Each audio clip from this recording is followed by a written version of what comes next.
Hello, welcome to the Cakes Bake Along, and today we're going to show you how to make chocolate brownie cakes. Chocolate brownies. And what's special about these chocolate brownies? What have You're they got in going them? to be cakes. No, they're not going to be cakes. What have they got in them? Beetroot. Beetroot. So the first thing that you need to do is preheat the oven. So we need to preheat the oven today to 160 degrees Celsius or 180 degrees if you're using a conventional oven. So just go and do that now. One of them. 160. Okay, but they're going on our brownies. Okay, so the first thing that we need to do is we need to melt our chocolate and butter together. But our butter has just come out of the fridge, and because we're going to be putting it in with the chocolate, we need to chop this into cubes as well. And then they melt at roughly the same kind of speed. So just some little chunks. So today, while Archie's doing that, I'll let you know, we've got 100 grams of unsalted butter, and that will be going in with 200 grams of plain chocolate. Now we've got a little mix. I've mainly got plain chocolate, but I've also got a little bit of milk chocolate in there, but it does equal out to 200 grams still. So 200 grams of sugar. Oh, 200 grams of sugar, what am I talking about? 200. That's it, they can be bigger chunks than that, Archie, so just chop that one in half. Yeah. That's it, mind your fingers. That's it. So before we started today, Archie, what did we have to do? Beetroot. What did we have to do before we started Beetroot. today? We didn't have to be beetroot, did we? What did we have to do? What do we always do before we start baking? Beetroot. Okay, well, I'll tell you then. We had to wash our hands with soapy water and put on our aprons. Yeah. So we protect our clothes and we protect the food. I got because we... Superman outfit on. He has got a Superman outfit on. And your cool colouring apron. Yeah. The chunks need to be a little bit bigger than that, Archie. Just cut them sides off I know. first. Is it a bit tough? No, That's it. it's not tough at all. That's good then. Keep popping that in. Okay, so we're going to be melting this in the microwave. If you are doing it in the microwave, then just do lots of short little bursts. I normally start with about 30 seconds, see where it's at, give it a little stir. Archie, keep going. Give it a little stir and then do 20 seconds after that and keep stirring it in between. An alternative way of doing that is putting it over a bain-marie, so some boiling water, sit your bowl on top, making sure that it's not touching the boiling water underneath, and just continuously stir until the butter and chocolate have melted together. Yes, yes. But at the moment, Mummy's hobs are covered in Easter eggs and fondant models, aren't they? Yeah. So we can't get to our hob that well at the moment. So we're going to use the microwave instead, aren't we? Yeah. Okay, so we've now melted our chocolate. As you can see, it's all nice and blended. And it smells gorgeous, doesn't it, Archie? Oh. Delicious. Yeah. So we're just going to leave that aside to cool down now. And we've moved across to my mixer. If you've got, Archie, if you've got a handheld whisk, then it's a good idea to use that. If you've just got a normal whisk, then that's completely fine. But you'll just have to give it a little bit more welly with this bit. Do you know what that means? If you've got to give something a bit of welly, it means you've got to work really hard at it. You're blinking at everyone. Okay, now comes Archie's favourite bit. What do you really like doing when we make cakes? Cracking eggs! Okay, so just remind people, Archie, careful. No, Mummy will get you the eggs because you nearly knocked this over. Just remind people who haven't seen Archie, how do you crack an egg? On the sides. on the side and on a flat surface. That's it, over the bowl. Thumbs in and pull. Shell. Good job. There is a tiny bit of shell. What do we get? Oh, okay, you're getting it out with your fingers. Did you? You didn't get it. Okay, hang on, wait there. It's easiest to get shell out because you shouldn't touch raw egg anyway, really, with another bit of shell. Ooh. There we go. Okay, so there's no shell in that now. No. So we're going to put that into our mixer. Calm down, please. Right, another chicken egg here. We're going to do the duck's egg last. So chicken egg, flat surface. Bit harder. That's it. Oh, that was a good crack. Over the bowl. Woohoo! Perfect. No shell in that one?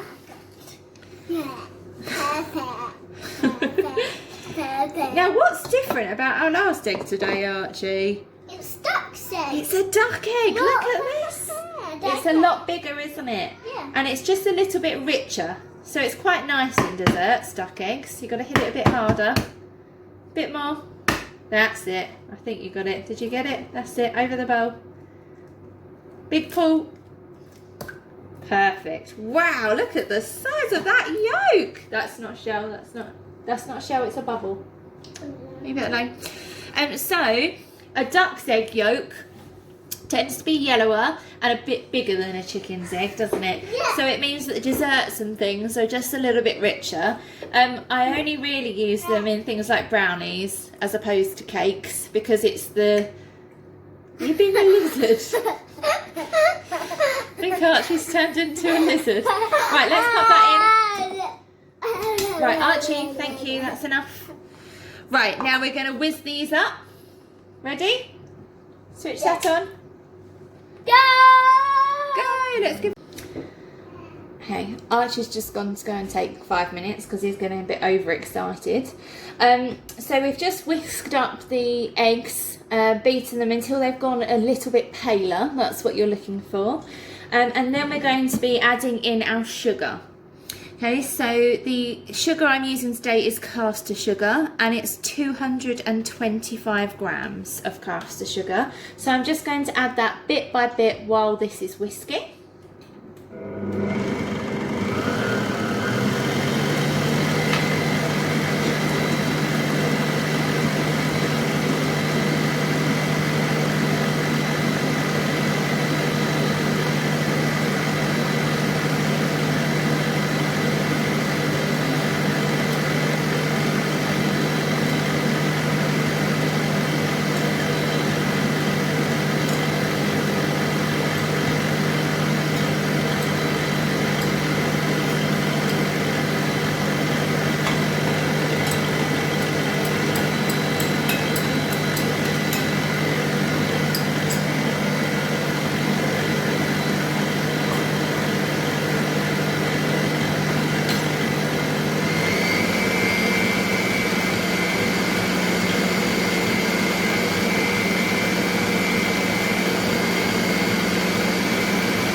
You really just want to make sure that's mixed together well. And then I'm adding in 1 teaspoon of vanilla extract. This is the one that I use.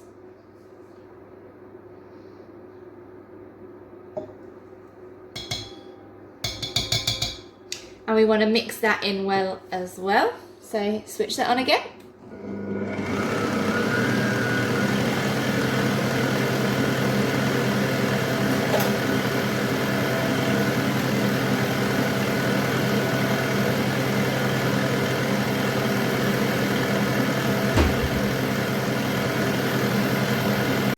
Okay, now that we've got our egg and sugar mixture, I'm going to be mixing in the chocolate, which has hopefully had a chance just to cool down a little bit now.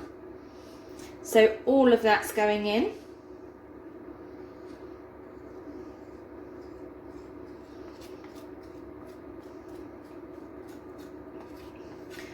Oh, that smells so good. This is the bit where now we have a bowl and a spoon that we can save for licking. Yum. So I'm just going to mix that chocolate in gently.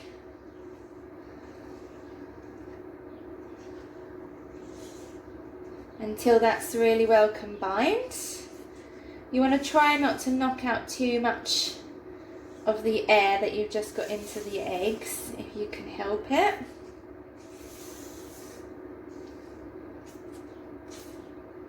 Yum.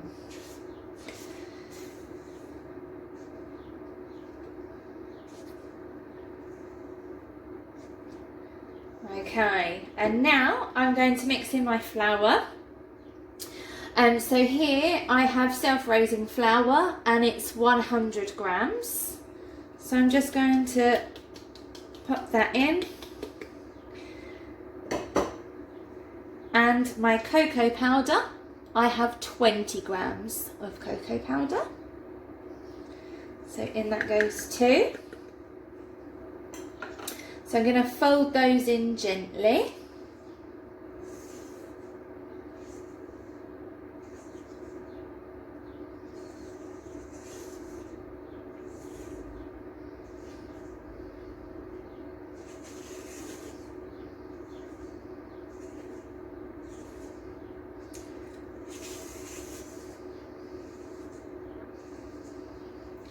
You can see it's starting to come together a bit more now.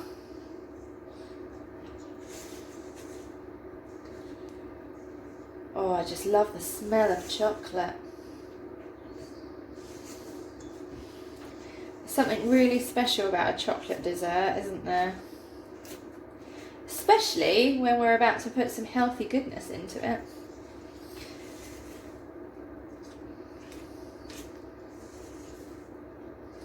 Okay, so that all looks nice and mixed. I'm just checking there's nothing that's got stuck to the bottom of my bowl. And now comes for our secret ingredients. So I've got 250 grams of cooked and grated beetroot.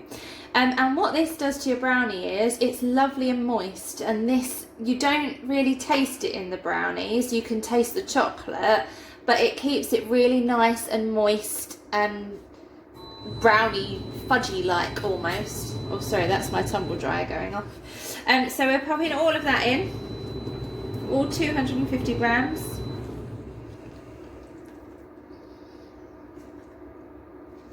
It smells really earthy.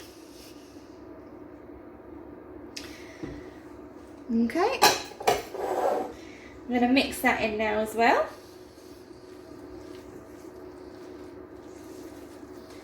You do want to make sure that this is through the whole of your brownie mix. You don't want to get lumps of it, so make sure it is mixed in well.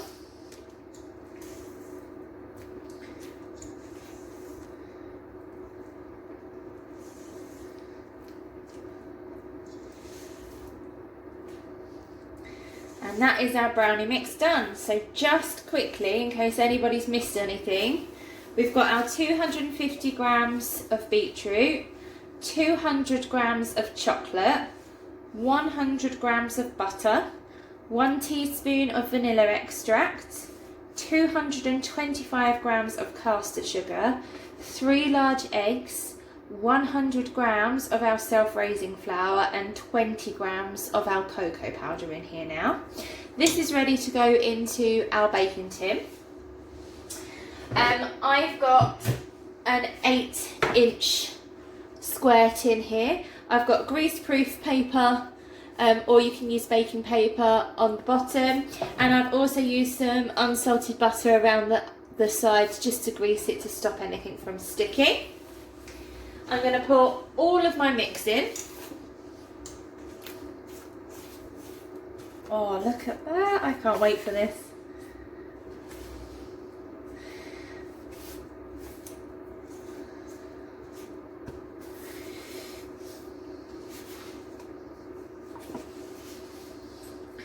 There we go. Make sure I've got every bit of that out. I don't want to miss out on any part of my brownie here. There we go. I'm just going to scrape around the sides Just check I've got all of that out. Yummy. Okay, so I'm just going to make sure that's touching all of the sides. I'd say it's about 1/2 inch thick. So if you're using a different shaped tin, then it's about 1/2 inch thick. The mix is. There we go. And then I didn't put it in the ingredients list, but I always think it's quite nice to put a few extra little bits of chocolate on top. So I've got a couple of little Freddo faces, if I can open them, that I'm just going to sit across the top.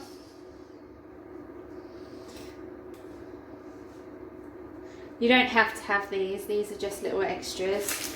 And I've just got a few white chocolate chips that I'm just going to scatter around as well. So if you're looking for other extras, you could have some marshmallows, some caramel chunks, some fudge pieces. And I'm scattering them across randomly, just for a little bit of extra flair, because why not? We've just had Easter. We're loaded up on chocolate anyway. Let's just have a little bit more. There we go. I'm going to go and pop that in the oven now.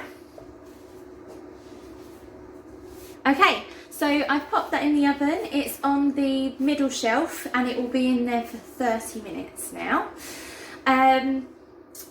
When you take it out, you want to make sure that it's firm in the middle.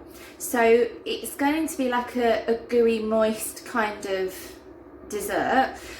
So it's not going to be completely solid, but you don't want it to be wobbling like jelly. If it's wobbling like jelly, then it needs longer in the oven. So when you're taking out, you're just looking for it to be firm to the touch, and then leave it to cool before you take it out of the tin, because it goes a bit firmer as it cools. Okay, so I've just pulled this out of the oven, and as you can see, it's got a few little cracks in it, which is to be expected. That's what we want from a brownie. And it's firm in the middle. So I'm just going to let that cool down, and then I'll get it out and cut it into its slices. So that's everything with regards to beetroot brownies. I'll be showing you a picture in a second of what the finished brownies look like, so hang around to see that.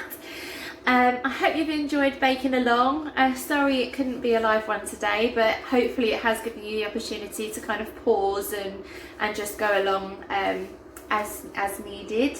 And please still send me in the pictures of all of your finished brownies. I'd love to see your beetroot brownies. Let me know what you think. See if you enjoyed them as much as your usual brownie. Maybe it's something you haven't tried before. I'd love to know what you think of them. Love to know what you think of the recipe, and I'd love to see your creations. Please check out my cakes competition if you haven't done yet. That's finishing up this Friday, which is the 17th of April. Coincidentally my brother's birthday, actually. Didn't even think of that. Happy birthday, Tom, if you're watching. And yeah, I look forward to the next bake along, which is going to be an adults one next week, starting at 8 PM, probably still on the Thursday. So I look forward to seeing you there. Thanks for joining Cakes, and I'll see you again very soon. Bye.